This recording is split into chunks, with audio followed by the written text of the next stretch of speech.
नमस्कार सांग मैंने आपण मानु समस्त को मो स्टोरी चैनल स्वागत। चलतु कहानी शुणा भूमिर एक तरफा प्रेमर शेष भाग पूर्व भाग गुड़िक जदि आपण मैंने शुणी ना अनुरोध रहा शुणापी। मनीष निज अहंकार बशवर्ती हो भूल उपरे भूल कर बसे। भगवान ताको निजर भूल सुधारिया अनेक सुजोग दियंती हेले मनीष से सुजोग को हाथ छड़ा कर दिए तो भगवान निजे तापाई दंड विधान करती। सेही दंड माध्यम से मनीष को सुधार को चेष्टा करती जेमिति सस्मिता को निजर भूल सुधारिया अनेक सुजोग मिलूला हेले से ता प्रकृति बदलाई पारु नथुला। जार प्रभाव रे गोटे हस खुशीर परिवार हस लिभि जाइतिला, खुशी चली जाइतिला। बोधुए सेइथिपाई सस्मिता दिने ता भूल परिणाम भोग कला। दिने सस्मिता निज भाई सहित बाइक रे बसी बाजार को जाउथिबा बेले बाइक एक चलंता बस सहित धक्का खाई उल्टी पड़ा जहाँफल सस्मिता छिटिकी जाई रास्ता गढ़े पड़गला। सुखिला माटी रे जोरे बाड़े हेबा जोगु मुंडरे तार जोरे आघात लगी प्रबल रक्त बोहिबाकु लागिला, किंतु ता भाईर विशेष किछि क्षति हेई नथिला। अचेत अवस्था सस्मिता को हस्पिटाल नियगला। मुंडरे गभीर क्षत और प्रबल रक्तस्राव जोगु सस्मिता को ऑपरेशन आवश्यक थिला। ऑपरेशन पाई गुड़ाए टंका आवश्यक। तेणु भाई तार राकेश पाखक फोन कला। खबरटी को पाई राकेशर पूरा परिवार हस्पिटाल को दौड़ी गले। अस्मिता और अर्पिता भी भाउजर एभली खबर पाई बसिबा स्थान उठी आसिले। ऑपरेशन परे सस्मिता अचेत अवस्था आईसीयू भितर थाए। पूरा परिवार तापाई न खाई न पी हस्पिटाल बेंच उपरे बसी रही भगवान को प्रार्थना करी तार चेता फेरिबा को अपेक्षा करी थांती। गोटे दिन पर सस्मितार चेता फेरिला, किंतु चेता फेरिया बेलू से आउ काहारी को चिन्हि पारु नथिला। संपूर्ण भावरे निजर स्मृतिशक्ति हरई बसीथिला। सस्मितार एमिति अवस्था देखी पूरा परिवार जेमिति भांगी पड़िथिले। हेले भूमि समस्त को धैर्य दे शक्त कराउथुला।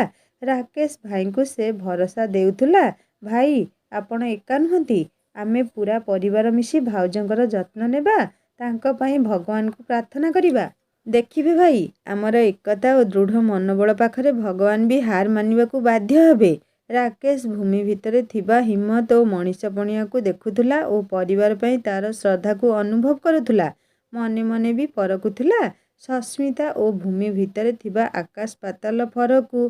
सस्मिता केमिति गोटे हस खुशीर परिवार मुहरु हस छड़े नेबाकू सबुबेले चेष्टा कला, आउ भूमि केमिति से हस को फेरई आनिया पई प्राणपणे चेष्टा करी चलीछि। सतरे सबु झियो जदि भूमि भली हेई जाते तो ता परिवार भली संपर्क को जोड़ी रखिबाकू भल पाउथिबा परिवार मानक मुहरु केबे हस लिभि जाता नहीं, संपर्कर सूता केबे छिंडी जाता नहीं।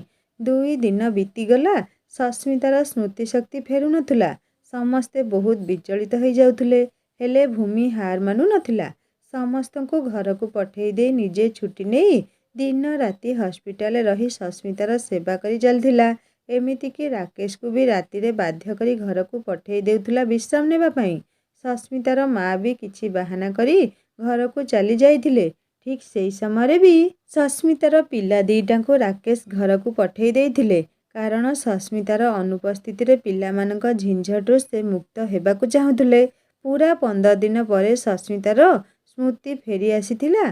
स्मृति फेरिया बेलू ता पाखरे से केवल 2 जन को पाइथिला, पति राकेश और सानजा भूमि।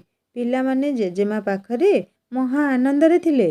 स्मृति फेरिया परे भी सस्मिता को पूरा मासे हस्पिटाल रहिबाकू पड़िथिला, कारण गोटे गोड़ तार पक्षाघात को चली जाइथिला। तेणु से चली पारु नथिला। खाइबा पीबा सबुकिछि नित्यकर्म तार से बिछना उपरे ही हेउथुला। सस्मिता दिन राति देखुथुला तार सबुकिछि काम भूमि ही करुथुला, ताहा पुणी बिना दिउधारे। हस्पिटाल रहिबा भितरे माँ तार 2-3 थर देखा करबाकू आसीथिले, हेले गोटे राति भी ता पाखरे रही नाहंती। किछि बाहाना करी चली जांती, ओल्टी शଯ୍ୟାଶାयी झियो पाखरे निज घरर असुविधा कथा कहंती। सस्मितार अनुपस्थिति बेले ता पिला माने 2 दिन केमिति तांको हैरान करिथिले से विषय बखाणती। तांको निज बोहुर दुर्गुण बखाणी बसंती। से सबू शुणिले सस्मिता को बहुत कष्ट हुए, हेले माँ को पाटी खोली कहि पारेनी जे वर्तमान ता मन चाहुनी से सबू शुणिबा पई।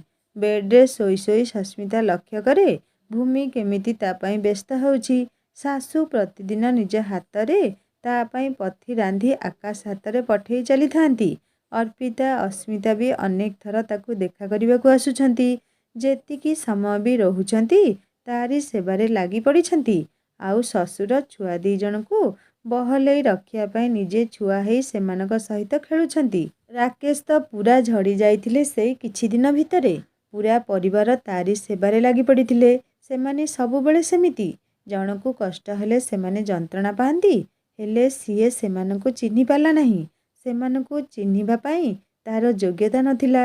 ସତରେ ସେ ରାକେଶ ପାଇଁ କିମ୍ବା ସେ ପରିବାର ପାଇଁ ବିଲକୁଲ ଯୋଗ୍ୟ ନଥିଲା।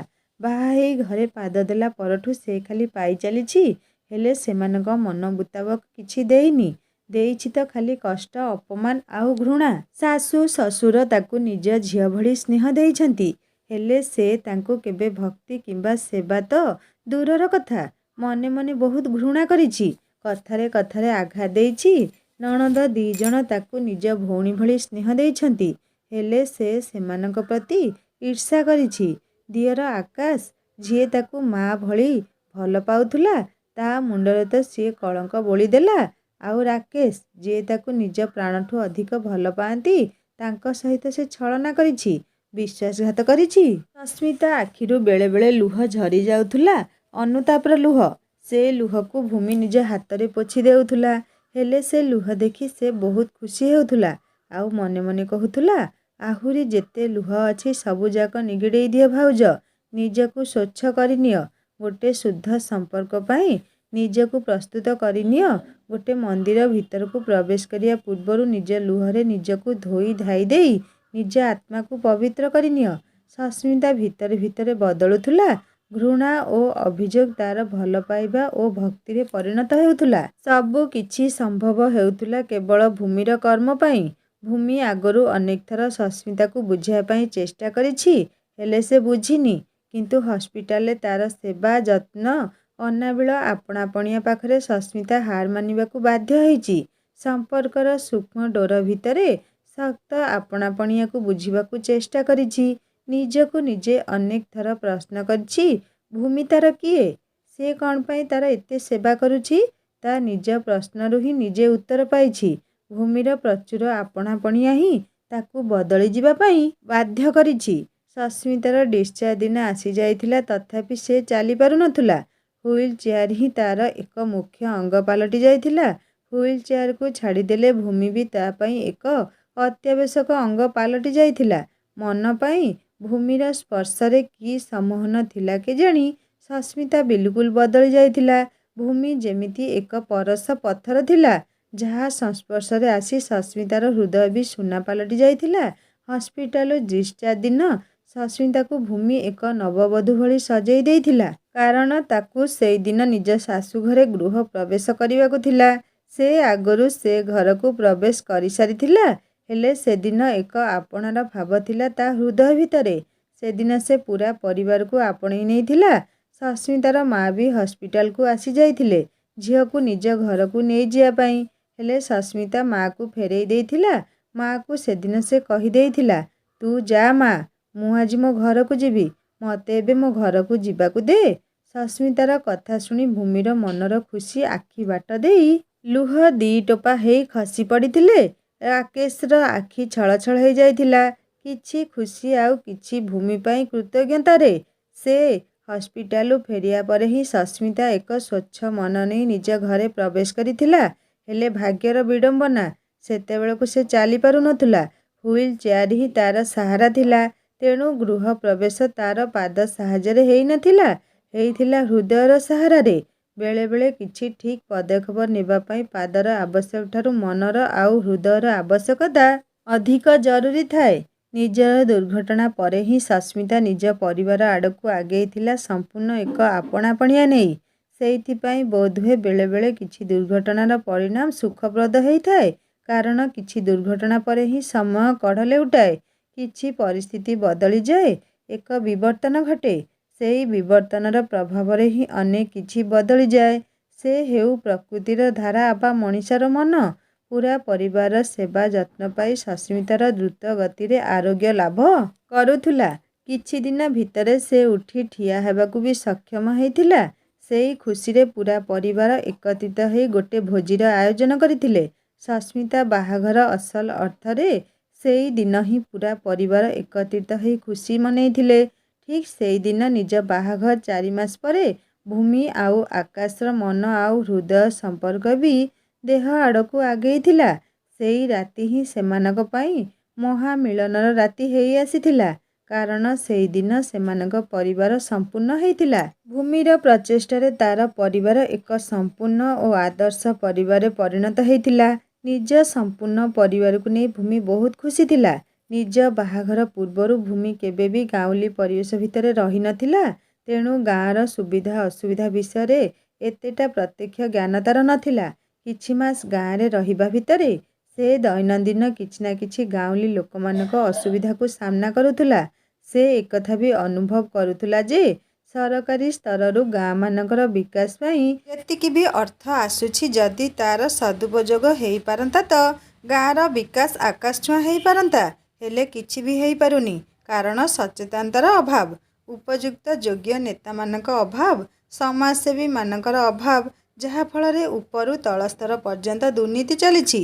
ଅର୍ଥ ସବୁ ବାଟମାରଣା ହେଉଛି। ରାଜକୋଷରୁ ନଈ ହେଇ ଆସୁଥିବା ଅର୍ଥ ରାଶି ଲୋକଙ୍କ ପାଖରେ ପହଞ୍ଚିବା ବେଳକୁ ସଂଖ୍ୟେ ହେଇ ପହଞ୍ଚିଛି। ଗାଉଁଲି ଗରିବ ଲୋକଙ୍କ ଅବସ୍ଥା ସୁଧୁରି ପାରୁନି। ହେଲେ ସେଥିପ୍ରତି କାହାର ଦୃଷ୍ଟି ନାହିଁ। ସବୁ ଦେଖୁଛନ୍ତି ହେଲେ କାହା ପାଟିରେ ପ୍ରତିବାଦର ସ୍ୱରଟିଏ ନାହିଁ। ପଞ୍ଚାୟତ ନିର୍ବାଚନ ପାଖେଇ ଆସୁଥିଲା। ଗାଁମାନଙ୍କରେ ଉନ୍ନତି ପାଇଁ ଜଣେ ଜଣେ ଉପଯୁକ୍ତ ସରପଞ୍ଚଙ୍କ ଆବଶ୍ୟକ। ଆକାଶକୁ ଭୂମି ଯେତିକି ଜାଣିଥିଲା ହୁଏତ ତା'ଠାରୁ ଭଲ ପ୍ରାର୍ଥୀ ସେ ଅଞ୍ଚଳରେ ନଥିବେ। ଶିକ୍ଷିତ, ସଚେତନ ଓ ନିଃସ୍ୱାର୍ଥୀ ଗୋଟେ ଉପଯୁକ୍ତ ନେତାର ସବୁ ଗୁଣଗୁଡ଼ିକ ଆକାଶ ପାଖରେ ମହଜୁଦ ଥିଲା।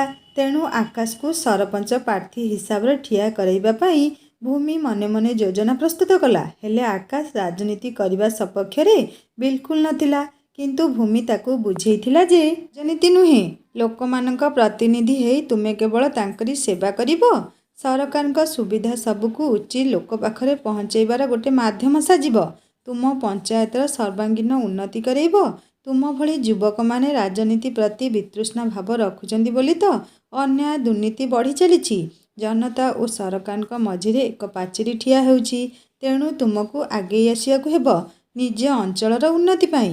ସରକାର ଓ ଜନତାଙ୍କ ଭିତରେ ତୁମକୁ ସେତୁବନ୍ଧ ସାଜିବାକୁ ପଡ଼ିବ। ତେବେ ଯାଇ ଗାଁରୁ ଗରିବୀ ଅସୁବିଧା ହଟିବ। ଆକାଶର ବାପା ଜଗନ୍ନାଥ ବାବୁ ଓ ଭାଇ ରାକେଶ ଭୂମି କଥାକୁ ପୂର୍ଣ୍ଣ ସମର୍ଥନ ଜଣେଇଥିଲେ। କାରଣ ଭୂମି କଥାରେ ଓଜନ ଥିଲା। ସେମାନେ ଯାହା ସବୁ ଦେଖି ଚାହିଁ ବର୍ଷ ବର୍ଷ ଧରି ନୀରବ ରହି ଆସୁଥିଲେ ଆଜି ଭୂମି ତା ବିରୁଦ୍ଧରେ ସ୍ୱର ଉଠାଉଛି। ସରପଞ୍ଚ ପ୍ରାର୍ଥୀ ଭାବରେ ପ୍ରାର୍ଥୀପତ୍ର ଦାଖଲ କରିବା ପାଇଁ ପରିବାରର ସମସ୍ତ ସଦସ୍ୟ ଆକାଶକୁ ପ୍ରୋତ୍ସାହିତ କରିଥିଲେ। ହେଲେ ଗୋଟେ ଅସୁବିଧା ଥିଲା। ଆକାଶକୁ କୌଣସି ରାଜନୀତି ଦଳରୁ ଟିକେଟ ମିଳିନଥିଲା। କାରଣ ସେ କୌଣସି ରାଜନୈତିକ ଦଳରେ ସାମିଲ ହେବ କଥା ସେ ସ୍ୱପ୍ନରେ ବି ଭାବିନଥିଲା। ନିର୍ବାଚନ ପ୍ରଚାର କରିନଥିଲା କିମ୍ବା ତା ପରିବାର କେଉଁ ଦଳକୁ ଭୋଟ ଦିଅନ୍ତି ସେ କଥା କେହି ବି ଜାଣିନଥିଲେ। ଆକାଶକୁ ଟିକେଟ ମିଳିନଥିଲେ ବି ଭୂମି ହାର ମାନିନଥିଲା। ଆକାଶ କୌଣସି ରାଜନୈତିକ ଦଳ ପକ୍ଷରୁ ନୁହେଁ, ବରଂ ସ୍ୱାଧୀନ ଭାବରେ ନିଜର ପ୍ରାର୍ଥୀପତ୍ର ଦାଖଲ କରିଥିଲା। ନିର୍ବାଚନ ପାଖେଇ ଆସୁଥିଲା। ବିଭିନ୍ନ ଦଳ ତରଫରୁ ନିର୍ବାଚନ ପ୍ରଚାର ଜୋରସୋରରେ ଚାଲିଥିଲା। ତା ସହିତ ଟଙ୍କା ଓ ମଦ ବଣ୍ଟା ବି ଚାଲିଥିଲା। ହେଲେ ଆକାଶ ତରଫରୁ ସେସବୁ କିଛି ବି ନଥିଲା। ଆକାଶ ସହିତ ଗାଁର ଗଳି କନ୍ଦି ବୁଲି ବୁଲି ଭୂମି କେବଳ ଲୋକମାନଙ୍କ ମନରେ ସଚେତନତା ଆଣିଥିଲା। ସେମାନଙ୍କ ଭୋଟର ମୂଲ୍ୟ ବିଷୟରେ ସେମାନଙ୍କୁ ଜଣେଇଥିଲା। ସେମାନଙ୍କ ଅଧିକାର ବିଷୟରେ ଅବଗତ କରେଇ ସେମାନଙ୍କୁ ଜାଗ୍ରତ କରେଇଥିଲା। ଆକାଶ ନିର୍ବାଚନ ଯାତ୍ରାରେ ଟଙ୍କାର ପ୍ରଲୋଭନ ନଥିଲା, ମଦର ଗନ୍ଧ ନଥିଲା କିମ୍ବା ଶୋରଶରବା ନଥିଲା। ଶାନ୍ତିପୂର୍ଣ୍ଣ ଭାବରେ ସେ ଏକ ଅଭିଯାନ ଆରମ୍ଭ କରିଥିଲା, ଯାହା ଥିଲା ଲୋକମାନଙ୍କ ଭିତରେ ଜାଗ୍ରତ କରିବାର ଅଭିଯାନ। ନିର୍ବାଚନ ସରିଯାଇ ଫଳାଫଳ ଘୋଷଣା ହେଇଥିଲା। ପ୍ରତ୍ୟେକ ବୁଥରୁ ଆକାଶ ହିଁ ବହୁତ ଭୋଟରେ ବିଜୟୀ ହେଇ ପଞ୍ଚାୟତ ସରପଞ୍ଚ ଭାବରେ ନିର୍ବାଚିତ ହେଇଥିଲା। ଆକାଶ ସରପଞ୍ଚ ଭାବରେ ନିର୍ବାଚିତ ହେଇଥିଲା ସତ, କିନ୍ତୁ ସାରା ପଞ୍ଚାୟତରେ ଭୂମିର ଭୁରି ଭୁରି ପ୍ରଶଂସା ଚାଲିଥିଲା।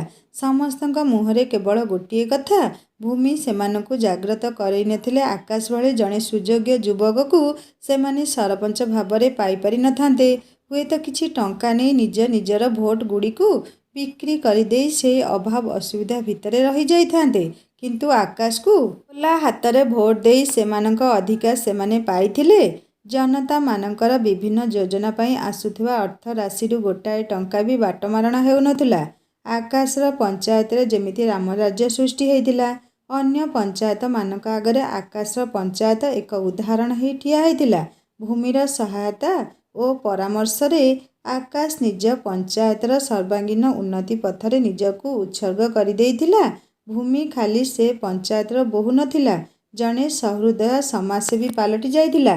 ନିଜର କର୍ମକ୍ଷେତ୍ରରେ ବି ଭୂମିର ଭୂମିକା ଗୁରୁତ୍ୱପୂର୍ଣ୍ଣ ଥିଲା। ପାଠ୍ୟପୁସ୍ତକ ଶିକ୍ଷା ସହିତ ଛାତ୍ରଛାତ୍ରୀମାନଙ୍କ ଭିତରେ କେମିତି ନୈତିକ ବିକାଶ ହୋଇପାରିବ ସେଥିପାଇଁ ଭୂମି ସର୍ବଦା ଯତ୍ନଶୀଳା ଥିଲା। କାରଣ ଗୋଟେ ସୁସ୍ଥ ସମାଜ ପାଇଁ ନାଗରିକମାନଙ୍କ ନୈତିକତା ନିହାତି ଆବଶ୍ୟକ। ନିଜର ବ୍ୟକ୍ତିତ୍ୱ, ଉନ୍ନତ ଶିକ୍ଷାଦାନ ଓ ସହୃଦୟତା ପାଇଁ ଭୂମି ନିଜର ଛାତ୍ରଛାତ୍ରୀମାନଙ୍କର ଆଦର୍ଶ ଅଧ୍ୟାପିକା ଥିଲା ଓ ନିଜର ସହକର୍ମୀମାନଙ୍କର ପ୍ରିୟ ହୋଇପାରିଥିଲା। ଦିନେ ରାତିରେ ସବୁ କାମ ସାରି ଭୂମି ଶୋଇବାକୁ ଯାଉଛି, ଗୋଟେ ଅନନ୍ୟ ନମ୍ବରରୁ ଫୋନ୍ କଲ୍ ଆସିଲା। ଏମିତି ଫୋନ୍ କଲ୍ ଆସିବା ଭୂମି ପାଇଁ କିଛି ନୂଆ ନଥିଲା। ବେଳ ଅବେଳରେ ଏମିତି ତା'ର ଛାତ୍ରଛାତ୍ରୀମାନଙ୍କ ପାଖରୁ ଫୋନ୍ କଲ୍ ଆସେ। ପଢ଼ାପଢ଼ିରେ କୌଣସି ସନ୍ଦେହ ଥିଲେ ସେମାନେ ଭୂମିକୁ ଫୋନ୍ କରି ବୁଝି ନିଅନ୍ତି। ସେ ଅନୁମତି ଭୂମି ସେମାନଙ୍କୁ ଦେଇଛି। ତା' ଛଡ଼ା ଗାଁର ବିଭିନ୍ନ ମହିଳାମାନଙ୍କଠାରୁ ବି ଅନେକ ସମୟରେ ଫୋନ୍ ଆସିଯାଏ। କାହାର କିଛି ସନ୍ଦେହ ଥିଲେ କିମ୍ବା କିଛି ପରାମର୍ଶ ପାଇଁ ସେମାନେ ଭୂମିକୁ ହିଁ ଫୋନ୍ କରନ୍ତି। ହେଲେ ସେଦିନ ରାତିର ଫୋନ୍ଟି ସମ୍ପୂର୍ଣ୍ଣ ଅଲଗା ଥିଲା। ଭୂମି ଫୋନ୍ ଉଠେଇ କଥା ହେଲାରୁ ଜାଣିପାରିଲା ଯେ ସ୍କୁଲ ବେଳର ସାଙ୍ଗ ରାନୁ। ପୂରା ନାଁ ରାନୁ ସ୍ମିତା ପାଢ଼ୀ। ହାଇସ୍କୁଲରେ ସାଙ୍ଗ ହୋଇ ପଢ଼ୁଥିଲେ। ହେଲେ ସେ ସମୟରେ ରାନୁ ଭୂମିକୁ ଆଦୌ ସହିପାରେନା। କାରଣ ଭୂମି ସବୁ କଥାରେ ଶ୍ରେଣୀରେ ପ୍ରଥମ ଥିଲା। ସେଇଥିପାଇଁ ସବୁ ଶିକ୍ଷକ ଶିକ୍ଷୟିତ୍ରୀଙ୍କର ପ୍ରିୟ। ତେଣୁ ରାନୁ ତାକୁ ସବୁବେଳେ ଈର୍ଷା କରେ। ଭଲରେ କଥା ବି ହୁଏନି। ହେଲେ ସେଦିନ ରାନୁ ଅଚାନକ ଭୂମିକୁ ଫୋନ୍ କରିବାର କାରଣ ଥିଲା ହାଇସ୍କୁଲ ବ୍ୟାଚ୍ ମେଟ୍ମାନଙ୍କୁ ନେଇ ସେ ଗୋଟେ ଗେଟ୍ ଟୁଗେଦର ପାର୍ଟିର ଆୟୋଜନ କରିଛି। ଖାସ୍ ସେଇଥିପାଇଁ ସେ ଭୂମିର ନମ୍ବର ସଂଗ୍ରହ କରି ତାକୁ ଫୋନ୍ କରିଛି। ଯେମିତି ହେଲେ ସେ ପରିବାର ସହିତ ଯାଇ ପହଞ୍ଚିବାକୁ ଅନୁରୋଧ କରିଛି। କାରଣ ପାର୍ଟିରେ ସବୁ ସାଙ୍ଗମାନେ ଆସି ହାଜର ହେଉଛନ୍ତି। ଏତେ ବର୍ଷ ପରେ ଗୋଟେ ବନ୍ଧୁ ମିଳନ, ପିଲାଦିନର ଅନେକ ସ୍ମୃତିକୁ ମନେ ପକାଇବା ପାଇଁ ଗୋଟେ ସୁନ୍ଦର ବାହାନା। ଖୁବ୍ ଭଲ କଥାଟିଏ ବିଚାର କରିଛି ରାନୁ। ରାନୁର କଥାବାର୍ତ୍ତାରୁ ଭୂମି ଅନୁମାନ କରୁଥିଲା ସମୟ ସହିତ ରାନୁ ବୋଧହୁଏ ବହୁତ ବଦଳି ଯାଇଛି। ତା' ପ୍ରତି ରାନୁର ଯେଉଁ ଈର୍ଷାଭାବ ଥିଲା ତାହା ବଦଳି ଯାଇ ବନ୍ଧୁତାର ରୂପ ନେଇଯାଇଛି। ହଁ, ରାନୁ ସେତେବେଳେ ଛୋଟ ଥିଲା। ତେଣୁ ସହପାଠୀ ହିସାବରେ ଈର୍ଷା କରିବା ସ୍ୱାଭାବିକ। ସତରେ ସମୟ କ'ଣ ବା କରିନପାରେ? ସମୟର ପ୍ରଭାବରୁ ତ ବଡ଼ ବଡ଼ ବିବର୍ତ୍ତନ ଘଟିଯାଏ। ଏଇ ତ ରାନୁର ମନ। ରାନୁ ସହିତ କଥା ହେଇ ସାରିବା ପରେ ଭୂମି ସେଦିନ କିଛି ସମୟ ଅତୀତ ମୁହାଁ ହେଇଥିଲା। ସ୍କୁଲ ବେଳର ସାଙ୍ଗସାଥି, ଖେଳକୁଦ, ଖେଳପଡ଼ିଆ, ବିଭିନ୍ନ ପ୍ରତିଯୋଗିତା, ସାର୍ମାନଙ୍କ ଭୟ, ଅଗଷ୍ଟ 15, ଗଣେଶ ପୂଜା, ସରସ୍ୱତୀ ପୂଜା, ମଜାମସ୍ତି ଏମିତି ଅନେକ କିଛି। ବନ୍ଧୁ ମିଳନର ତାରିଖଟି ଆସି ପହଞ୍ଚି ଯାଇଥିଲା। ସଂଯୋଗବଶତଃ ସେଦିନ ରବିବାର ଥିଲା। ତେଣୁ ଭୂମି କଲେଜ କାମରୁ ପୂରା ମୁକ୍ତ। ଘର କାମ କିଛି ସାରିଦେଇ ଆକାଶ ସହିତ ଝିଆରୀ ପାୟଲ ଓ ପୁତୁରା ପାପଲକୁ ନେଇ ଭୂମି ବାହାରି ପଡ଼ିଲା ନିଜ ହାଇସ୍କୁଲ ଅଭିମୁଖେ। କାରଣ ସେଠାକୁ ସମସ୍ତଙ୍କୁ ସପରିବାର ନିମନ୍ତ୍ରଣ କରାଯାଇଥିଲା। ଭୂମିର ହାଇସ୍କୁଲ ପାଖରେ ଥିବା ଖେଳପଡ଼ିଆଟିରେ ଆୟୋଜିତ ହେଇଥିଲା ବନ୍ଧୁ ମିଳନ ଉତ୍ସବ। ତା'ର ବ୍ୟାଚ୍ର ସମସ୍ତ ଛାତ୍ରଛାତ୍ରୀ ଓ କିଛି ପୁରୁଣା ଶିକ୍ଷକମାନଙ୍କୁ ନେଇ। ଭୂମି ପହଞ୍ଚିବା ବେଳକୁ ପ୍ରାୟ ସମସ୍ତେ ଆସିଯାଇଥିଲେ। ସବୁ ସାଙ୍ଗ ଓ ନିଜର ପ୍ରିୟ ଶିକ୍ଷକ ଶିକ୍ଷୟିତ୍ରୀମାନଙ୍କୁ ଏକାବେଳେ ଏତେ ବର୍ଷ ପରେ ଦେଖିଦେଇ ଭୂମି ଭାବ ବିହ୍ୱଳ ହେଇପଡ଼ିଥିଲା। ନିଜ ଶିକ୍ଷକମାନଙ୍କ ପାଦ ଛୁଇଁ ପ୍ରଣାମ କରୁ କରୁ ଆଖିରୁ ତା'ର ଆନନ୍ଦାଶ୍ରୁ ନିଗିଡ଼ି ପଡ଼ିଥିଲା। ଆକାଶକୁ ଭୂମି ତା'ର ସମସ୍ତ ସାର୍ମାନଙ୍କ ସହିତ ପରିଚୟ କରେଇ ଦେଇଥିଲା। ସବୁ ଶିକ୍ଷକଙ୍କ ମୁହଁରୁ ଭୂମି ପାଇଁ କେବଳ ପ୍ରଶଂସା ଶୁଣୁଥିଲା ଆକାଶ। ସେ କେମିତି ତା' ବ୍ୟାଚ୍ରେ ମେଧାବୀ ଥିଲା, ସାହସୀ ଥିଲା ଓ ସୁସଂସ୍କାରୀ ଥିଲା ଇତ୍ୟାଦି। ନିଜ ପୁରୁଣା ସାଙ୍ଗମାନଙ୍କୁ ଭେଟି ଭୂମି ବହୁତ ଖୁସି ହେଉଥିଲା। ହେଲେ ସେ ଲକ୍ଷ୍ୟ କରିଥିଲା କିଛି ବନ୍ଧୁ ସେଠିକୁ ପୁରୁଣା ସ୍ମୃତିକୁ ମନେ ପକେଇବାକୁ ବିଲକୁଲ ଆସିନଥିଲେ। ବରଂ ନିଜର ପଦପଦବୀ, ଗାଡ଼ି, ଗହଣା, ନିଜର ସୋସିଆଲ ଷ୍ଟାଟସକୁ ଅନ୍ୟ ବନ୍ଧୁମାନଙ୍କ ଆଗରେ ପ୍ରଦର୍ଶନ କରିବା ପାଇଁ ଆସିଥିଲେ। ରାନୁ ହିଁ ସେ ସବୁର ଆଗ ଧାଡ଼ିରେ ଥିଲା। କିଛି ବନ୍ଧୁମାନଙ୍କଠାରୁ ଭୂମି ଶୁଣିବାକୁ ପାଇଲା ଯେ ରାନୁ କେବଳ ଭୂମିକୁ ନିଚା ଦେଖେଇବାକୁ ତାକୁ ଜୋର କରି ସେଠିକୁ ନିମନ୍ତ୍ରଣ କରିଛି। ଭୂମି ତାର ସ୍କୁଲ ବେଳର ମୁଖ୍ୟ ପ୍ରତିଦ୍ୱନ୍ଦ୍ୱୀ ଥିଲା, ଯାହାକୁ ସେ କେବେ ବି ହରେଇ ପାରିନଥିଲା। ତେଣୁ ସେ ଦେଖେଇବାକୁ ଚାହୁଁଥିଲା ଯେ ଭୂମି ପରିଶ୍ରମ କରି ପଢ଼ି ପଢ଼ି ଜୀବନରେ କେତେ ଅଗ୍ରଗତି କରିଛି, ଆଉ ସିଏ ପଛ ଧାଡ଼ିର ଛାତ୍ରୀ ହେଇ ଆଜି କିଭଳି ବିନ୍ଦାସ ଜୀବନ ଅତିବାହିତ କରୁଛି। ଭୂମିର ସ୍ୱାମୀ ଜଣେ ବେକାର ଯୁବକ, ଆଉ ତା ସ୍ୱାମୀ ଜଣେ ବଡ଼ ବ୍ୟବସାୟୀ। ଭୂମି ଆଜି ଗୋଟେ କଲେଜ ଅଧ୍ୟାପିକା ଭାଗରେ କାମ କରି ଗୋଟେ ସାଧାରଣ ମଧ୍ୟବିତ୍ତ ଜୀବନ ବିତାଉଛି, ଆଉ ସିଏ କୋଟି କୋଟି ଟଙ୍କାର ମାଲିକାଣୀ ହେଇ ଅୟସେ ଜୀବନ ବିତାଉଛି। କ'ଣ ନାହିଁ ତା ପାଖରେ ଆଜି? ବଡ଼ ସହରରେ ବଡ଼ ଘର, ବଡ଼ ଗାଡ଼ି, ଚାକର ବାକର, ଏକ୍ସପେନ୍ସିଭ୍ ଜୁଏଲାରୀ। ବର୍ଷରେ ଅନେକ ଥର ସେ ବିଭିନ୍ନ ପ୍ରସିଦ୍ଧ ସ୍ଥାନକୁ ଟୁର୍ କରିପାରୁଛି। ଭୂମି ପ୍ରତି ରାନୁ ରଖିଥିବା ମନୋଭାବ ବିଷୟରେ ଶୁଣିଲା ପରେ ଭୂମି ଉପରେ କିଛି ପ୍ରଭାବ ପଡ଼ିନଥିଲା। କାରଣ କିଏ କେଉଁ ଜିନିଷକୁ ନେଇ ଖୁସି ହେଇପାରେ ତାହା କେବଳ ବ୍ୟକ୍ତିର ମାନସିକତା ଉପରେ ନିର୍ଭର କରେ। ରାନୁ ଏକ ବସ୍ତୁବାଦୀ ଝିଅ, ତେଣୁ ତା ନିଜ ଖୁସି ଟଙ୍କା, ଗହଣା, ଅୟସ ଆରାମକୁ ନେଇ। ଆଉ ଭୂମି ନିଜେ ଖୁସି ଆକାଶ ଭଳି ଏକ ସଂସ୍କାରୀ ହୃଦୟବାନ ମଣିଷକୁ ପାଇ, ଗୋଟେ ଯୌଥ ପରିବାରକୁ ନେଇ, ନିଜ ପରିବାର ଏକତାକୁ ନେଇ, ତା ନିଜ ପ୍ରଫେସନକୁ ନେଇ, ସମାଜ ସେବା ପରେ ତାକୁ ମିଳୁଥିବା ଲୋକମାନଙ୍କ ଭଲ ପାଇବାକୁ ନେଇ। କିନ୍ତୁ ଭୂମି ଲକ୍ଷ୍ୟ କରୁଥିଲା କିଛି ବନ୍ଧୁ ତାର ରାନୁ ଭଳି ନିଜ ଷ୍ଟାଟସକୁ ପ୍ରଦର୍ଶନୀ କରୁଥିଲେ। ସେଇ ବନ୍ଧୁମାନଙ୍କ ପ୍ରଦର୍ଶନ ଗୁଣ ଆଉ କିଛି ବନ୍ଧୁ ପାଇଁ ନିଜକୁ ଛୋଟ ମନେ କରୁଥିଲେ, ଯେଉଁଟାକି ଭୂମିକୁ ବିଲକୁଲ ଭଲ ଲାଗୁନଥିଲା। କାରଣ ବନ୍ଧୁତାରେ କୌଣସି ଉଚ୍ଚ ନିଚ ନଥାଏ। ବନ୍ଧୁତା ତ ଏକ ଏମିତି ସମ୍ପର୍କ ଯେଉଁଥିରେ କିଛି ସ୍ୱାର୍ଥ ନଥାଏ। ତେଣୁ ସବୁଠାରୁ ଏକ ନିଆରା ସମ୍ପର୍କ ଏଇ ବନ୍ଧୁତା। ବନ୍ଧୁ ମିଳନ ଭଳି ଏକ ସ୍ୱତନ୍ତ୍ର ଦିନକୁ ଭୂମି ମନଭରି ଉପଭୋଗ କରିବାକୁ ଚାହୁଁଥିଲା। କିଛି ମୁହୂର୍ତ୍ତ ପାଇଁ ସବୁ ଝିଞ୍ଝଟରୁ ମୁକୁଳି ଯାଇ ନିଜ ପିଲାଦିନକୁ ଫେରିଯିବାକୁ ଚାହୁଁଥିଲା। ହେଲେ ରାନୁ ଭଳି କିଛି ବନ୍ଧୁ ତାର ନିଜ ନିଜର ବର୍ତ୍ତମାନକୁ ଜାବୁଡ଼ି ଧରି ପଛକୁ ଫେରିବାକୁ ବିଲକୁଲ ଯେମିତି ପ୍ରସ୍ତୁତ ନଥିଲେ। କାରଣ ଖୁବ୍ କମ୍ ସମୟ ଭିତରେ ସେମାନଙ୍କ ଥାଟପାଟକୁ ଯେ ସବୁ ବନ୍ଧୁମାନଙ୍କ ଆଗରେ ପ୍ରଦର୍ଶନ କରିବାକୁ ଥିଲା, କିନ୍ତୁ ସେଥିରେ ଉତ୍ସବର ମୁଖ୍ୟ ଉଦ୍ଦେଶ୍ୟ ବ୍ୟାହତ ହେଉଥିଲା। ଓ ସବୁଠୁ ବଡ଼ କଥା ହେଲା, ସେଭଳି ପରିବେଶରେ କିଛି ବନ୍ଧୁ ବି ନିଜକୁ ଖାପ ଖୁଆଇ ପାରୁନଥିଲେ। ସବୁ ବନ୍ଧୁମାନଙ୍କୁ ଷ୍ଟେଜ୍ ଉପରକୁ ଯାଇ ନିଜ ଓ ନିଜର ପାରିବାରିକ ଜୀବନ ବିଷୟରେ କିଛି କହିବାକୁ ଅନୁରୋଧ କରାଯାଉଥିଲା। ରାନୁ ଯେମିତି ଅଧିକ ଉତ୍ସାହୀ ଥିଲା ନିଜ ବିଷୟରେ କହିବାକୁ। କହିଥିଲା ବି। ଭୂମି ଲକ୍ଷ୍ୟ କରୁଥିଲା ରାନୁର କଥା ଶୁଣି ଅନେକ ମଧ୍ୟବିତ୍ତ ଓ ନିମ୍ନ ମଧ୍ୟବିତ୍ତ ବନ୍ଧୁମାନେ ନିଜ ନିଜ ବିଷୟରେ କିଛି କହିବାକୁ କୁଣ୍ଠାବୋଧ କରୁଥିଲେ। ଖାସ୍ ସେଇମାନଙ୍କ କୁଣ୍ଠାକୁ ଦୂର କରିବା ପାଇଁ ଭୂମି ଷ୍ଟେଜ୍ ଉପରକୁ ଯାଇ ନିଜ ବିଷୟରେ ଆରମ୍ଭ କଲା ତା ଜୀବନସାଥୀ ଆକାଶ ପାଖରୁ। ଆକାଶ ଜଣେ କାର୍ଯ୍ୟରତ ସରପଞ୍ଚ ହେଇଥିଲେ ବି ଭୂମି ନିଜ ବନ୍ଧୁମାନଙ୍କ ସାମ୍ନାରେ ତାର ପରିଚୟ ଦେବାକୁ ଯାଇ କହିଥିଲା ଯେ, ମୋ ପତି ଜଣେ ବିଟେକ୍ ଇଞ୍ଜିନିୟର, ହେଲେ ବୃତ୍ତିରେ ଜଣେ ସଫଳ କୃଷକ। ମୋ ପତିଙ୍କ ବୃତ୍ତିକୁ ନେଇ ମୁଁ ବହୁତ ଗର୍ବ କରେ ଆଉ ତାଙ୍କ ସଫଳତାରେ ବହୁତ ଖୁସି ହୁଏ। କାରଣ ମୋ ପତି ହେଉଛନ୍ତି ଦେଶର ପ୍ରକୃତ ମେରୁଦଣ୍ଡ। ଯେ କୌଣସି ବୃତ୍ତିଧାରୀ ମାସ ମାସ ଧରି କାମ ବନ୍ଦ କରିଦେଲେ ହୁଏତ ଦେଶର ଅର୍ଥନୀତିରେ ସିଷ୍ଟମ ଉପରେ ପ୍ରଭାବ ପଡ଼ିପାରେ, ହେଲେ ମୋ ପତିଙ୍କ ଭଳି କୃଷକମାନେ ମାତ୍ର ଗୋଟିଏ ଦିନ ବି ନିଜର କାମ ବନ୍ଦ କରିଦେଲେ ଗୋଟେ ଦିନ କ'ଣ, କିଛି ଘଣ୍ଟା ବି ଚଳିବା କଷ୍ଟକର ହୋଇପଡ଼େ। କାରଣ ଏମାନେ ଦେଶକୁ ସବୁଠୁ ଦରକାରୀ ଜିନିଷ ଖାଦ୍ୟ ଯୋଗାନ୍ତି। ତେଣୁ ଏଇମାନେ ହିଁ ଦେଶର ପ୍ରାଣପିଣ୍ଡ, ବଞ୍ଚିବାର ଉତ୍ସ। ତେଣୁ ଏଇମାନେ ହିଁ ପ୍ରଥମେ ସମ୍ମାନର ହକଦାର। ସେଇ ଦୃଷ୍ଟିରୁ ମୁଁ ମୋ ପତିଙ୍କୁ ବହୁତ ସମ୍ମାନ କରେ, ତାଙ୍କୁ ନେଇ ଗର୍ବ କରେ। ଭୂମିର ବକ୍ତବ୍ୟ ଶୁଣି ସବୁ ଶିକ୍ଷକମାନେ ବହୁତ ପ୍ରଶଂସା କରିଥିଲେ। ଯେଉଁ ବନ୍ଧୁମାନେ ନିଜକୁ ଛୋଟ ମନେ କରୁଥିଲେ ସେମାନଙ୍କ ଭିତରେ ଏକ ନୂଆ ପ୍ରେରଣା ଭରି ଯାଇଥିଲା।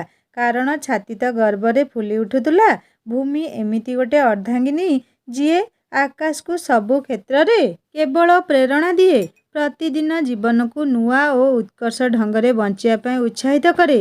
ତେଣୁ ଆକାଶକୁ ଲାଗେ ସତରେ ଭୂମି ହିଁ ସମ୍ପୂର୍ଣ୍ଣ ନିଆରା, ତା ସହିତ କୌଣସି ତୁଳନା ନଥାଏ। ସେଦିନ ଭୂମି ପାଇଁ ବନ୍ଧୁ ମିଳନ ଉତ୍ସବଟି ଏକ ପ୍ରଦର୍ଶନ ଉତ୍ସବରୁ ବର୍ତ୍ତିଯାଇ ଠିକ୍ ଅର୍ଥରେ ଏକ ବନ୍ଧୁ ମିଳନ ଉତ୍ସବ ହେଇ ହିଁ ସମାପ୍ତ ହୋଇଥିଲା। ସମସ୍ତେ ମିଶି ବହୁତ ଉପଭୋଗ କରିଥିଲେ। ସମସ୍ତଙ୍କ ମୁହଁରୁ କେବଳ ଭୂମିର ପ୍ରଶଂସା ଶୁଣାଯାଉଥିଲା। ନାରୀର ଆଉ ଗୋଟେ ନାମ ଦୁହିତା। ଯେଉଁ ନାରୀ ନିଜର ଦୁଇ କୂଳ ଅର୍ଥାତ୍ ବାପଘର ଓ ଶାଶୁଘର ପାଇଁ ହିତ ହେଇପାରିଥାଏ, ସେହି ଦୁହିତା। ଭୂମି ବି ତାର ଦୁହିତା ଧର୍ମକୁ ସୁଚାରୁରୂପେ ସମ୍ପାଦିତ କରି ଚାଲିଥିଲା। ଶାଶୁଘର ପାଇଁ ତ ତାର କର୍ତ୍ତବ୍ୟ ପ୍ରତ୍ୟକ୍ଷ ଭାବରେ କରୁଥିଲା, ହେଲେ ବାହାଘର ପରେ ବାପଘରଠାରୁ ଦୂରେଇ ରହିବି ପରୋକ୍ଷରେ ସେ ନିଜ ବାପା ମାଙ୍କ ସହିତ ହିଁ ସାଧନ କରିଚାଲିଥିଲା। କାରଣ ନିଜ ଶାଶୁଘରେ ସେ ଯେଉଁଭଳି ଭାବରେ ତା'ର କର୍ତ୍ତବ୍ୟ ସବୁ ସୁଚାରୁ ରୂପେ କରିପାରୁଥିଲା, ତା'ର ଶକ୍ତ ପ୍ରଭାବ ତା ଭାଉଜ ଅନିଶା ଉପରେ ବି ପଡ଼ୁଥିଲା। ଭୂମି ଏମିତି ଗୋଟେ ଝିଅ ନଥିଲା ଯିଏକି ଶାଶୁଘରେ ନିଜ କର୍ତ୍ତବ୍ୟରେ ଅବହେଳା କରି ବାପ ଘରକୁ ଯାଇ ଭାଉଜକୁ ତା କର୍ତ୍ତବ୍ୟ ବିଷୟରେ ଅବଗତ କରାଇବାକୁ ଟିକେ ବି ପସନ୍ଦ କରୁଥିଲା। ନା ଭାଉଜକୁ କେବେ ମୁହଁ ଖୋଲି ବୁଝଉଥିଲା। ବିଲକୁଲ ବି ନୁହେଁ। ଆମ ସମାଜରେ ତ ଏମିତି ଅନେକ ଝିଅ ଅଛନ୍ତି ଯେଉଁମାନେ କି ନିଜ ଆଡ଼କୁ ଗୋଟେ ବି ଆଙ୍ଗୁଳି ଦେଖେଇବାକୁ ପସନ୍ଦ କରନ୍ତି ନାହିଁ, କିନ୍ତୁ ଚାରିଟା ଆଙ୍ଗୁଳି ଦେଖେଇ ନିଜ ଭାଉଜର ଭୁଲକୁ ବାଛନ୍ତି। ନିଜେ ବରଂ ନିଜ ଶାଶୁ ଶ୍ୱଶୁରଙ୍କ ପ୍ରତି ଅବହେଳା କରୁଥାନ୍ତୁ, ବାପ ଘରକୁ ଗଲେ ଗୋଟେ ଆଦର୍ଶ ବୋହୂର କର୍ତ୍ତବ୍ୟ ବିଷୟରେ ଭାଇ ଭାଉଜଙ୍କ ଆଗରେ ପ୍ରବଚନ ଦିଅନ୍ତି। ନିଜ ବାପା ମାଙ୍କ ସଠିକ୍ ସେବା ଯତ୍ନ ପାଇଁ ତାଗିଦ କରନ୍ତି। ହେଲେ ଭୂମି ଏମିତି ଗୋଟେ ଝିଅ ଦେଇଥିଲେ ପାଇ ନୀତିରେ ଘୋର ବିଶ୍ୱାସ ରଖେ। ତା ଅନୁସାରେ ସେ ଯଦି ତା ଶାଶୁ ଶ୍ୱଶୁରଙ୍କୁ ନିଜ ବାପା ମା ମନେକରି ସେମାନଙ୍କୁ ଉପଯୁକ୍ତ ଆଦର ସମ୍ମାନ ସେବା ଯତ୍ନ କରିବ ତ ନିଜ ବାପା ମା ବି ନିଜ ବୋହୂ ପାଖରୁ ଉପଯୁକ୍ତ ସେବା ଯତ୍ନ ପାଇପାରିବେ। ଭୂମି କଥା ହିଁ ଠିକ୍ ପ୍ରମାଣିତ ହେଇଥିଲା। ଭୂମିର ସାନ ଭାଉଜ ଅନିଶା ନିଜ ଆଖିରେ ଦେଖୁଥିଲା ଭୂମି ଅପା କେମିତି ନିଜ ଶାଶୁଘରେ ଚଳୁଛନ୍ତି। ଭୂମିର କର୍ମ ହିଁ ଅନିଶା ପାଇଁ ଏକ ଶକ୍ତ ଇସାରା ଥିଲା। ଭୂମିକୁ ମୁହଁ ଖୋଲି କିଛି କହିବାକୁ ପଡ଼ୁନଥିଲା। କାରଣ ରାସ୍ତାରେ ପାଦ ଚିହ୍ନ ଛାଡ଼ିବାକୁ ହେଲେ ନିଜକୁ ଶକ୍ତ ହେଇ ଚାଲିବାକୁ ପଡ଼େ। ଉଦାହରଣଟିଏ ତିଆରି କରିବାକୁ ହେଲେ ନିଜକୁ ଅନେକ କଷ୍ଟ କରିବାକୁ ପଡ଼େ। ଉଦାହରଣ ତିଆରି କରୁଥିବା ମଣିଷର ଜୀବନ କେବେ ବି ସହଜ ସରଳ ଭାବରେ ଯାଏନି। ନଣନ୍ଦ ଭୂମିକୁ ନିଜର ଆଦର୍ଶ ମାନି ନିଜେ ଗୋଟେ ଆଦର୍ଶ ବୋହୂ ହେବାକୁ ଚେଷ୍ଟା କରିଥିଲା ଅନିଶା। ତେଣୁ ଭୂମି ନିଜ ଶାଶୁଘର ପାଇଁ ଏକ ଦୀପଶିଖା ଭଳି କାମ କରୁଥିବା ବେଳେ ବାପଘର ପାଇଁ ଦୂର ଆକାଶର ଦୀପ୍ତିମନ୍ତ ସୂର୍ଯ୍ୟଟିଏ ହେଇ ଦୂରରୁ ଥାଇ ଅନବରତ ନିଜ ଆଭାରେ ବାପା ମାଙ୍କ ବାର୍ଦ୍ଧକ୍ୟ ଜୀବନକୁ ଆଲୋକିତ କରି ଚାଲିଥିଲା। ନିଜର ଉଚିତ କର୍ମ ପାଇଁ ହିଁ ଭୂମି ନିଜ ଭାଇ ଭାଉଜଙ୍କ ଆଦର୍ଶ ହେଇପାରିଥିଲା। ପରୋକ୍ଷରେ ହେଉ ପଛେ ଭୂମି ନିଜ ବାପଘର କୂଳ ପାଇଁ ବି ହିତାକାଂକ୍ଷୀ ଝିଅଟିଏ ଥିଲା। ତେଣୁ ସେ ଏକ ଦୁହିତା ଥିଲା। ଜଣେ ବାପାଙ୍କର ଛାତି ଗର୍ବରେ ଫୁଲି ଉଠେ ଯେତେବେଳେ ସେ ନିଜ ଝିଅର ସୁନାମ ତା ଶାଶୁଘରୁ ଶୁଣିବାକୁ ପାଆନ୍ତି। ଭୂମିର ସୁନାମ କେବଳ ତା ଶାଶୁଘର ତରଫରୁ ନଥିଲା, ତା କର୍ମ କ୍ଷେତ୍ରରେ ବି ତାର ଅନେକ ସୁନାମ ଥିଲା। ପରିବାର, ସମ୍ପର୍କ, ନିଜ ଶିକ୍ଷାନୁଷ୍ଠାନ ଓ ସମାଜ ପାଇଁ କାମ କରୁ କରୁ ଭୂମି ଖୁବ୍ କମ୍ ସମୟ ପାଏ ନିଜ ବିଷୟରେ ଭାବିବାକୁ। ବିବାହକୁ ତାର 4 ବର୍ଷ ବିତି ଯାଇଥିଲା। ହେଲେ ଭୂମି କେବେ କନସିଭ୍ କରୁନଥିଲା। ପରିବାରରେ ସମସ୍ତେ ଭାବୁଥିଲେ ଭୂମି ଓ ଆକାଶ ଉଭୟ ଉଚ୍ଚ ଶିକ୍ଷିତ, ସବୁ ଦିଗରୁ ସଚେତନ। ତେଣୁ ଜାଣିଶୁଣି ବୋଧହୁଏ କିଛି ଯୋଜନା କରି ଯୁଗ୍ମ ଜୀବନର କିଛି ବର୍ଷକୁ ଉପଭୋଗ କରୁଛନ୍ତି। ଏଇଟା ବି ଆଜିକାଲି ଗୋଟେ ଫେସନ ହେଇଗଲାଣି। ତେଣୁ ସେଥିପ୍ରତି କେହି ଧ୍ୟାନ ଦେଉନଥିଲେ। ହେଲେ ଦିନେ ବଡ଼ଜା ସସ୍ମିତା ଅପା ଭୂମିକୁ ମଜାରେ ମଜାରେ କହିଦେଲେ, ପାୟଲ ଓ ପପଲ ବଡ଼ ହେଇଗଲେଣି। ଏଥର ଗୋଟେ ଛୋଟ ଛୁଆର କାନ୍ଦଣା ଶୁଣିବା ପାଇଁ ମନ ଡହଳ ବିକଳ ହେଲାଣି। ତୁ କିଛି ଖୁସି ଖବର ଦେ ନା ଭୂମି। 4 ବର୍ଷ ତ ପରସ୍ପର ସହିତ ବିତେଇ ସାରିଲଣି। ଆଉ ନୁହେଁ ଏବେ ଏ ଘର ଗୋଟେ ଛୋଟ ଛୁଆ ଖୋଜୁଛି। ସସ୍ମିତା କଥା ଶୁଣି ଭୂମି ଟିକେ ଲାଜେଇ ଯାଇ କହିଥିଲା, ତୁମେ ଯାହା ସବୁ ଭାବୁଛ ଠିକ୍ ନୁହେଁ। ପିଲାଟିଏ ଆସିବା କ'ଣ ଆମ ହାତ କଥା ହେଇଛି। ଭଗବାନ ଚାହିଁଲେ ତ। ଭୂମି କଥା ଶୁଣି ସସ୍ମିତା ଆଶ୍ଚର୍ଯ୍ୟ ହେଇ ଯାଇଥିଲା। ସିଏ ଯାହା ଭାବୁଥିଲା କଥା ଠିକ୍ ସେଇଆ ନୁହେଁ। ତାହେଲେ ଭୂମି କନସିଭ୍ କରିପାରିନି କ'ଣ ପାଇଁ? ତାହେଲେ ଭୂମିର କ'ଣ କିଛି ଅସୁବିଧା ରହିଯାଉଛି ଯାହାଫଳରେ ବାହାଘର 4 ବର୍ଷ ବିତି ଯାଇଥିଲେ ବି ଭୂମି ମା ହେଇପାରିନି? ଆମ ସମାଜ ଗୋଟେ ପୁରୁଣା ମାନସିକତା ଯେ ନାରୀଟିଏ ମା ନ ହେଇପାରିଲେ କେବଳ ତାରି ଦୋଷ ଦୁର୍ବଳତା ବୋଲି ମନେ କରାଯାଏ। ବେଳେବେଳେ ପୁରୁଷ ବି ସେଥିପାଇଁ ଦାୟୀ ଥାଏ। ଭୂମି କ୍ଷେତ୍ରରେ ବି ଠିକ୍ ସେଇଆ ଘଟିଥିଲା। ଭୂମି କନସିଭ୍ ନ କରିପାରିବାର କାରଣ ଭୂମି ନଥିଲା, ଥିଲା ଆକାଶ। ପାରିବାରିକ ଅଶାନ୍ତି ପାଇଁ ସେ ଦୀର୍ଘଦିନ ଧରି ପ୍ରବଳ ମାନସିକ ଚାପ ଭିତରେ ରହିଯାଇଥିଲା, ଯାହାର ପ୍ରଭାବ ତାର ପ୍ରଜନନ କ୍ଷମତା ଉପରେ ବି ପଡ଼ିଥିଲା, ଯାହାଫଳରେ ତାର ସ୍ପର୍ମ ଗୁଡ଼ିକ ବହୁ ଦୁର୍ବଳ ଥିଲା। ଭୂମି ଓ ଆକାଶ ଉଭୟଙ୍କ ମେଡିକାଲ ଟେଷ୍ଟ ପରେ ଜଣାପଡ଼ିଲା ଆକାଶର ହିଁ ଦୁର୍ବଳତା ଥିଲା। ସେଇଥିପାଇଁ ହୁଏତ ଭୂମି ଜୀବନସାରା ଆକାଶ ପିଲାର ମା ନ ହେଇପାରେ। ରିପୋର୍ଟ ଦେଖି ସାରିବା ପରେ ଆକାଶ ପୁରା ଭାଙ୍ଗିପଡ଼ି ଭୂମିକୁ କ୍ଷମା ମାଗିଥିଲା।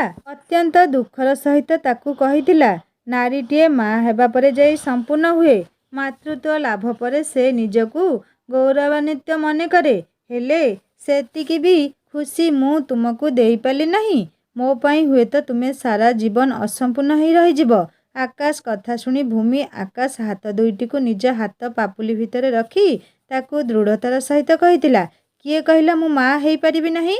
ଆକାଶ, ମୁଁ ଭୂମି। ଭୂମି ଖଣ୍ଡେ ପତ୍ରକୁ ଖଣ୍ଡେ ଡାଳକୁ ବି ନିଜ ବକ୍ଷରେ ଧରି ରଖି ବିଶାଳ ବୃକ୍ଷଟିଏ କରିଦିଏ। ସବୁ ବୃକ୍ଷ ପାଇଁ ମଞ୍ଜିର ଆବଶ୍ୟକତା ନଥାଏ। ମାଟିର ସ୍ପର୍ଶରେ ଏକ ସଞ୍ଜୀବନୀ ଶକ୍ତି ଥାଏ। ଭୂମିର କଥାକୁ ଆକାଶ କିଛି ବୁଝିପାରୁନଥିଲା। ଆଶ୍ଚର୍ଯ୍ୟ ହେଇ କେବଳ ଭୂମି ମୁହଁକୁ ଚାହିଁ ରହିଥିଲା।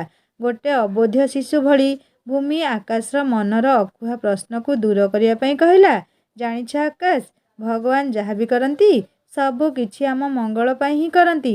ଦେଖ ନା, ସସ୍ମିତା ଭାଉଜ ଆଜି ବି ଠିକରେ ସଳଖି ଚାଲିପାରୁନାହାନ୍ତି। କେବେ ବି ପାରିବେ କି ନାହିଁ ସନ୍ଦେହ। ଅତି କଷ୍ଟରେ ନିଜର ନିତ୍ୟକର୍ମ ଟିକିଏ କରୁଛନ୍ତି। ପାୟଲ ଓ ପାପାଲକୁ ଉପଯୁକ୍ତ ସଂସ୍କାର ଦେଇ ମଣିଷ କରିବା ଦାୟିତ୍ୱ କ'ଣ ମୋର ନୁହେଁ? ସେମାନେ କ'ଣ ମୋର ଦୁଇ ପିଲା ନୁହନ୍ତି? ସେଇମାନଙ୍କ ଲାଳନ ପାଳନରେ ମୋ ଭିତରର ଯେତିକି ମମତା ଅଛି ସବୁତକ ନିଗାଡ଼ି ଦେଲେ ସେମାନେ କ'ଣ ମୋର ମାତୃତ୍ୱକୁ ଅସ୍ୱୀକାର କରିପାରିବେ? ମାତୃତ୍ୱ ଲାଭ ପାଇଁ ଗର୍ଭଧାରଣଠାରୁ ହୃଦୟରେ ମମତା ଧାରଣ କରିବା ସବୁଠୁ ଅଧିକ ଜରୁରୀ। ପାୟଲ ଓ ପାପାଲଙ୍କୁ ନେଇ ଆମେ କ'ଣ ଖୁସି ହେଇପାରିବାନି? ଦେଖିବ, ସେଇ ପିଲା ଦି'ଜଣ ହିଁ ଆମ ପରିବାରକୁ ସର୍ବଦା ଯୋଡ଼ି ରଖିବେ। ଯୋଡ଼ି ହେଇ ରହିବା ତ ଆମ ଯୌଥ ପରିବାରର ଏକ ବଡ଼ ବିଶେଷତା। ଭୂମିର କଥା ଶୁଣି ଆକାଶ ନିଜ ଲୁହକୁ ସମ୍ଭାଳି ପାରିନଥିଲା। ଭୂମିର ମମତା ପାଖରେ ନିଜେ ଗୋଟେ ଶିଶୁ ପାଲଟି ଯାଇଥିଲା। ଆକାଶ ଭୂମିକୁ ଚାହିଁ କହୁଥିଲା, ସତରେ ଭୂମି, ତୁମେ କେବେ ଅଧୁରା ହେଇପାରିବନି। ତୁମେ ତ ମହାନ, ତୁମ ନିଜସ୍ୱ ମହାନତାରେ, ତୁମ ନିଜସ୍ୱ ଗୁଣରେ। ତେଣୁ ତୁମେ ହିଁ ଏକ ସ୍ୱୟଂ ସମ୍ପୂର୍ଣ୍ଣା ନାରୀ। ସାଙ୍ଗମାନେ, କାହାଣୀଟିକୁ ଏଇଠି ସମାପ୍ତ କରୁଛି। କାହାଣୀ କେମିତି ଲାଗିଲା ମୋତେ ନିଶ୍ଚୟ କମେଣ୍ଟ କରି ଜଣାଇବେ। ଆଉ ଯଦି ଭଲ ଲାଗିଥାଏ ଲାଇକ୍ ଟିକେ କରିବେ, ସାଙ୍ଗମାନଙ୍କ ସହିତ ସେୟାର କରିବେ। ଆଉ ଯଦି ମୋ ଚ୍ୟାନେଲରେ ନୂଆ ଅଛନ୍ତି ତାହେଲେ ସବସ୍କ୍ରାଇବ୍ କରି ବେଲ୍ ଆଇକନ୍ ଦବାଇଦେବେ। ଧୈର୍ଯ୍ୟ ଧରି କାହାଣୀଟିକୁ ଶୁଣିଥିବାରୁ ଅଶେଷ ଅଶେଷ ଧନ୍ୟବାଦ। ହିନ୍ଦୀ ଷ୍ଟୋରି ଚ୍ୟାନେଲରେ ନୂଆ ନୂଆ କାହାଣୀ ଅପଲୋଡ଼ ହୋଇସାରିଛି। ଆପଣମାନେ ଯାଇ ନୂଆ ନୂଆ କାହାଣୀ ପଢ଼ିପାରିବେ ଓ ଶୁଣିକି ପାରିବେ। ଆଉ ସବସ୍କ୍ରାଇବ୍ କରିବାକୁ କେବେ ଭୁଲେନି। ରହୁଛି, ଜଲ୍ଦି ଆସିବି ଆଉ ଗୋଟେ ନୂଆ କାହାଣୀ ନେଇ। ନମସ୍କାର, ଜୟ ଜଗନ୍ନାଥ।